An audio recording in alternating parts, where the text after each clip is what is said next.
my name is Lydia, and I want to know how germs make babies.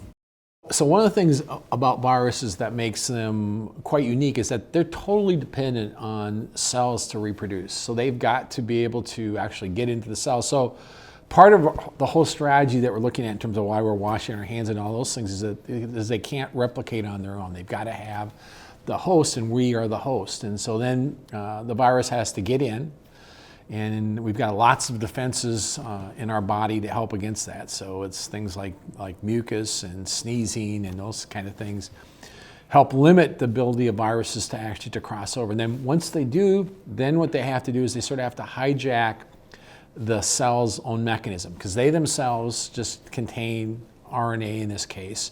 And then they use their RNA to hijack the cell to actually then replicate themselves. So they're totally dependent on living cells. And so that's what makes them, in some ways, actually easier to handle than, let's say, things like bacteria. So think of salmonella and things associated with food poisoning. They can grow outside the body and live, but these can't. So our ability then to limit their ability to get into our body is really important. And then again, their ability to hijack the cell is dependent on them being able to actually infect the person.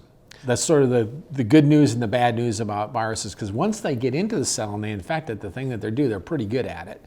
And so they'll end up producing lots of additional, and typically we're talking about, if 1 or 2 viruses get in, they're probably going to produce, several million on their way out. So they're efficient. But again, the key is that they don't get in. That is important. And then we have other parts of our immune system that once they get into a cell, the cell that's infected can send signals to the neighboring cells that says, hey, let's stop any other viruses from being able to replicate. So that's another interesting thing about them. So if we, again, limit the amount you're exposed to, that too will limit what we see in terms of the disease. And it turns out that this virus, as far as surviving in the environment, is actually kind of a wimp. And even though they'll talk about lasting 2 or 3 hours, that would be under the conditions where there was a lot of other organic material in there. So if there was some mucus or things like that, then that would allow that virus to last longer. But on its own, in a day in South Dakota today when it's the sun is out, its ability to last very long in the air is actually pretty low. And so that's another good thing that we have going for it. And so, but again, the key with this thing is that it's got to infect the cell. Otherwise, it can't replicate. And if it can't replicate, then it's no threat to us. We're infected with lots of viruses continually, and 99.9% of the time, our immune system is handling that.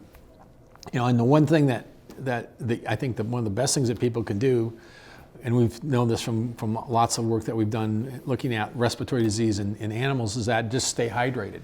Just keep your water consumption up, because that's important to keep the what we call the mucociliary apparatus, the thing that clears our lung and our trachea. It helps keep it clear and cleaned out.